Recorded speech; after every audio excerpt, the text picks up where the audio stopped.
Assalamualaikum warahmatullahi wabarakatuh. Perkenalkan, nama saya Febrianti Oka dari jurusan Pendidikan Bahasa dan Sastra Indonesia kelas 3D. Metode menulis teks deskripsi menggunakan authentic learning. Nah, pembelajaran autentik atau authentic learning merupakan pendekatan pembelajaran dengan menghadirkan kondisi real atau konkret sehingga proses pembelajaran lebih efektif karena siswa dapat mengamati, melihat, melakukan, merasakan, dan menyimpulkan sendiri. Istilah autentik didefinisikan sebagai asli, benar, dan nyata. Pembelajaran autentik berarti pembelajaran yang dilakukan dengan cara dan di tempat yang relevan dengan nyata dalam kehidupan peserta didik, baik di dalam maupun di luar kelas. Selanjutnya, struktur menulis teks deskripsi.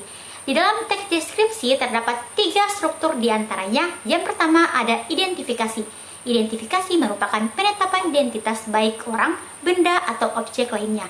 Yang kedua ada klasifikasi. Klasifikasi merupakan penyusunan golongan atau pengelompokan menurut kaidah yang sudah ditetapkan. Dan yang ketiga ada deskripsi bagian. Deskripsi bagian merupakan paragraf yang berisi tentang manfaat dari objek yang sedang diamati. Nah, setelah dari struktur, selanjutnya yaitu mengenal 4 langkah menulis teks deskripsi menurut Suparno dan Yunus. Yang pertama, menentukan objek. Contohnya dengan mengamati hewan dan tumbuhan yang ada di lingkungan sekitar. Yang kedua, menetapkan bagian yang akan dideskripsikan. Contohnya, deskripsi tentang hewan dan tumbuhan, maka dapat dideskripsikan ciri-ciri. Yang ketiga, menyusun rincian bagian yang akan dideskripsikan. Adalah ketika mendeskripsikan tentang hewan, maka dapat dideskripsikan ciri-ciri fisik hewan itu. Apakah hewan itu berkaki 2 dan lain-lain. Yang keempat, menguraikan rincian bagian yang akan dideskripsikan. Selanjutnya, ini juga poin yang penting harus kita ketahui, yaitu tahapan menulis kreatif teks deskripsi berbasis pembelajaran autentik. Ada 5 tahapan, yaitu yang pertama menentukan objek yang akan dideskripsikan, yang kedua mengamati objek, yang ketiga mengidentifikasi objek, yang keempat membuat peta konsep, yang kelima menilai dan mempersepsi bagian-bagian dari objek, menulis teks deskripsi melalui penilaian atau kesan dari tiap bagian. Nah, selain metode menulis teks deskripsi berbasis authentic learning, saya juga akan menjelaskan sedikit tentang metode media audiovisual sebagai media peningkatan keterampilan menulis teks deskripsi di SMP Negeri 3 Kota Bogor. Jenis penelitian yang digunakan adalah penelitian tindakan kelas atau PTK.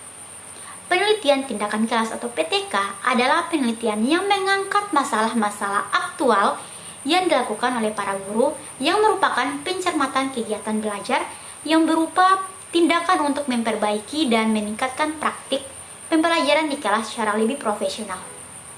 Pelaksanaan tindakan kelas ini terdiri dari 2 siklus.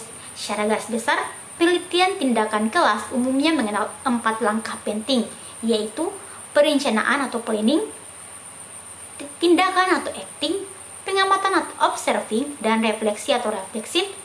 Penelitian ini menggunakan 2 teknik pengumpulan data, yakni ada tes dan non-tes. Teknik tes terdiri dari tes tertulis, tes lisan, dan tes perbuatan. Sedangkan teknik non-tes berbentuk wawancara, observasi, atau dokumen. Nah, itulah penjelasan beberapa poin penting dari saya. Semoga mudah dipahami dan dapat bermanfaat. Sekian, wassalamualaikum warahmatullahi wabarakatuh.